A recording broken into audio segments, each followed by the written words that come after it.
Hello friends, आज मैं आपके साथ इकोनॉमिक्स का एक और टॉपिक लेके आया हूँ और टॉपिक का नाम है role importance of monetary policy. Role भी आ सकता है, इंपॉर्टेंस भी आ सकता है। मॉनेटरी पॉलिसी का क्या रोल है या पूरी इकोनॉमी के अंदर क्या इंपॉर्टेंस है, ये क्वेश्चन अगर आपको आएगा लॉन्ग क्वेश्चन में, किस हिसाब से अटैम्प्ट करना है, मैंने उसी हिसाब से अटैम्प्ट किया हुआ है। शुरू करने से पहले बता दूं कि इस चैप्टर के सारे लिंक्स आपको इस वीडियो के डिस्क्रिप्शन में मिल जाएंगे। चलिए शुरू करते हैं। Monetary policy is a crucial tool used by central banks to regulate the economy by controlling the money supply, interest rates and credit availability।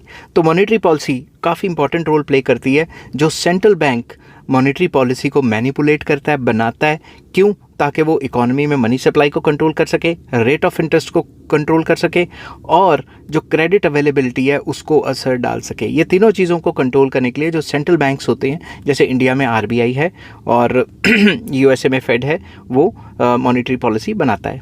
It plays a vital role in ensuring economic stability, controlling inflation and fostering sustainable growth. तो monetary policy काफ़ी important role play करती है, जिसकी वजह से economic stability maintain हो सके, inflation को कंट्रोल किया जा सके और सस्टेनेबल ग्रोथ को अचीव किया जा सके।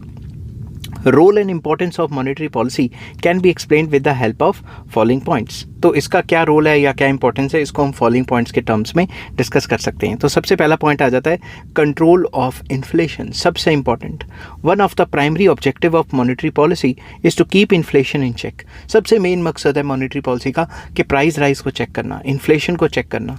Bye adjusting the interest rates and money supply, central banks can reduce excessive demand, preventing prices from rising too rapidly।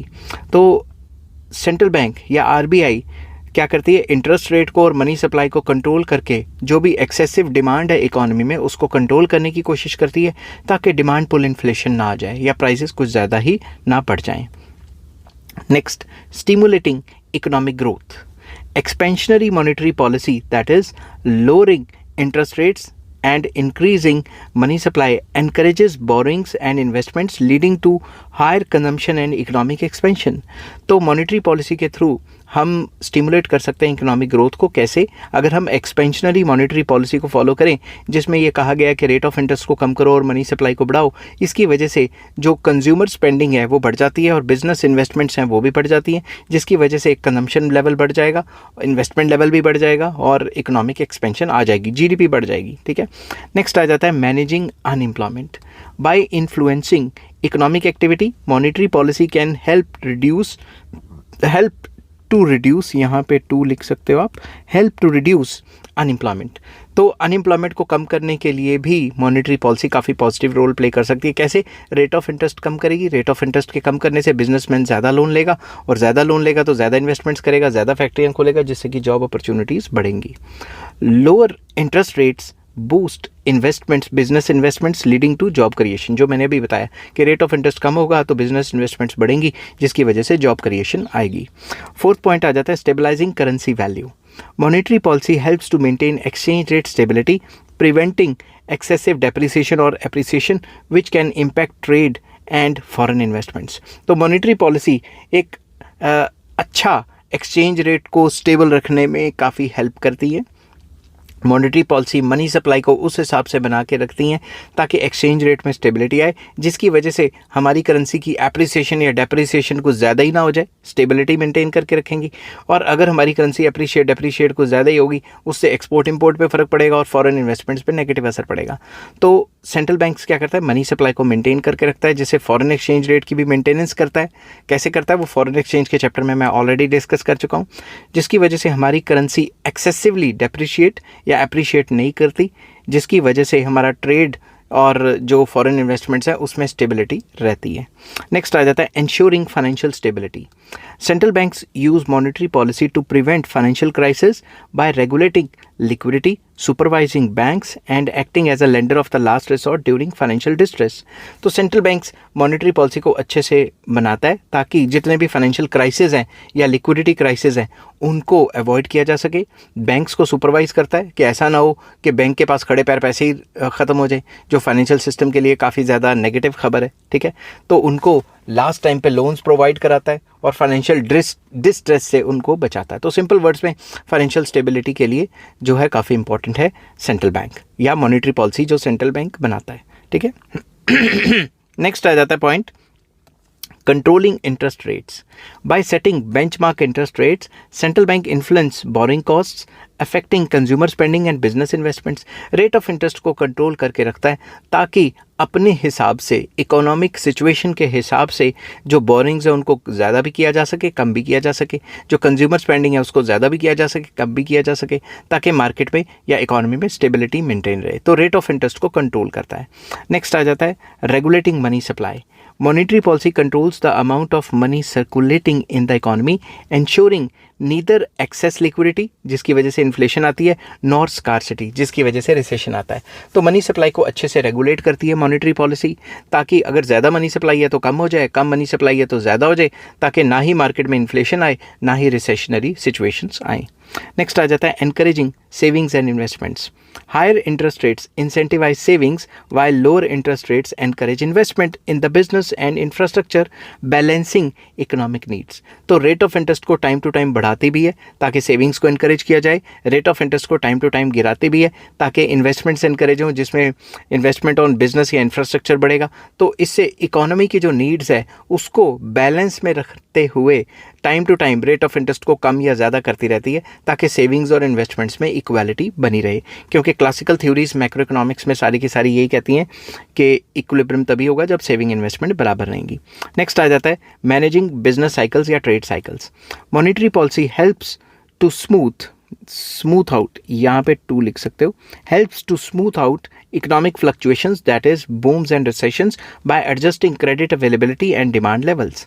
तो ट्रेड साइकिल्स को कंट्रोल किया जाता है. जब बूम पीरियड आ जाते हैं तो रेट ऑफ इंटरेस्ट बढ़ा दिया जाता है, जब रिसेशंस वगैरह आते हैं तो रेट ऑफ इंटरेस्ट कम कर दिया जाता है, ताकि जो इकोनॉमिक साइकिल्स या ट्रेड साइकिल्स या बिजनेस साइकिल्स हैं उनको स्मूथ आउट किया जा सके. ठीक है, तो ज़रूरी थोड़ा है फ्लक्चुएशंस में ही जिंदा रहना है. ठीक है, नेक्स्ट आ जाता है influencing consumer spending. Interest rate changes affect disposable income and credit availability, directly impacting consumer spending patterns. तो सिंपल वर्ड्स में जब भी रेट ऑफ इंटरेस्ट को चेंज किया जाता है उसकी वजह से हमारी इनकम और एम्प्लॉयमेंट पे असर पड़ता है और क्रेडिट की अवेलेबिलिटी पे असर पड़ता है. तो अगर हमारी जो क्रेडिट की अवेलेबिलिटी है कंज्यूमर्स को ज़्यादा अवेलेबल रहेगा तो वो ज़्यादा स्पेंडिंग करेंगे, कम रहेगा कम स्पेंडिंग करेंगे. दूसरी तरफ अगर रेट ऑफ इंटरेस्ट कम हो जाते हैं तो बिजनेसमैन क्या करेगा, ज़्यादा लोन्स लेगा, ज़्यादा इन्वेस्टमेंट्स करेगा, ज़्यादा जॉब्स क्रिएट होंगी और जितनी ज़्यादा जॉब्स क्रिएट होंगी उतना ज़्यादा हमारी इनकम्स बढ़ेंगी और हम उतनी ज़्यादा स्पेंडिंग करेंगे. तो ये सारी चीज़ें इंटर रिलेटेड है. तो कंज्यूमर की स्पेंडिंग को जो है इन्फ्लुएंस करती है मॉनेटरी पॉलिसी, क्योंकि monetary policy directly rate of interest को चेंज करती है. Next supporting governments fiscal policy. Government की जो फिस्कल पॉलिसी है उसको भी सपोर्ट करती है. Monetary policy complements fiscal policy, that is taxation and government spending, to achieve macroeconomic objectives like growth and stability. तो वो उसको कॉम्प्लीमेंट करती है मॉनेटरी पॉलिसी फिस्कल पॉलिसी को. अगर फिस्कल पॉलिसी का मकसद है प्राइस को कंट्रोल करना, प्राइस जो बढ़ रहे हैं उनको कम करना, और यहाँ से monetary policy rate of interest सस्ता कर दे तो मनी सप्लाई तो बढ़ जाएगी, प्राइसेस तो और बढ़ जाएंगे. तो मॉनेटरी पॉलिसी और फिस्कल पॉलिसी एक दूसरे को कॉम्प्लीमेंट करते हैं, दोनों को मिला के चलना चाहिए, तभी इकोनॉमी में कुछ अच्छा हो सकता है. नेक्स्ट आ जाता है controlling credit flow. By altering reserve requirements and lending rates, central banks regulate how much credit financial institutions can extend, preventing reckless lending. तो रेट ऑफ इंटरेस्ट को चेंज करके तो एक अलग बात है. दूसरा जो पॉइंट आ जाता है लोन्स को इन्फ्लुएंस करने का, वो है CRR मतलब कैश रिजर्व रेशो या लिक्विडिटी जो स्टैट्यूटरी लिक्विडिटी रेशो है उनको चेंज करके और लैंडिंग रेट्स को भी चेंज करके, मतलब रेट ऑफ इंटरेस्ट को भी चेंज करके सेंट्रल बैंक कमर्शियल बैंक्स को कहता है कि फ़लाँ जगह आपने लोन्स देने हैं, यहाँ पे ज़्यादा दो, यहाँ पे कम करो, यहाँ पे क्रेडिट को कॉन्ट्रैक्ट करो, यहाँ पे क्रेडिट को एक्सपैंड करो, ताकि क्रेडिट के फ़्लो को अच्छे तरीके से इकॉनमी में मैनेज किया जा सके. नेक्स्ट पॉइंट आ जाता है प्रमोटिंग फॉरेन इन्वेस्टमेंट्स.